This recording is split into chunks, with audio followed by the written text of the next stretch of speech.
Menteri Rangba Kari Narendra Modi hinagasngi ulaya kendu yau klidu ka Dera Radha Swami Gurinder Singh Dhillon ha Amritsar ha Punjab. Kasar kapdeng kalathau ya ka komiti ban penklan ya ka rukam kmi bat itu ya ki jaka puli bakham shalor. Ka Presiden Kari ka Draupadi Murmu kala penkudno ya ka jingne jingo ka ba arsngi ka jongka ha ka sin ka baningkong tam ya ka sikkim menta ka sngi.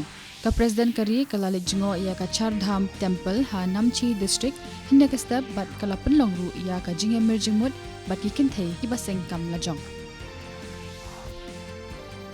Hindan ka sngi ka India kaya iban ban Kirshan ban pendu ya ka jingpenni nuklear khanang banwanra ya ka shongsuk shongsngan ha kathan Korea. Hinyongut kinong ya kura ke India ki bakuntup ya ka nongkhor ya ka takmaronong ha ka Tokyo Olympic ka Lovelina Borgohan kinya kun ha ki quarter final mentagasngi ha ka Limpung Asian Boxing Championship ha Aman ha Lebanon.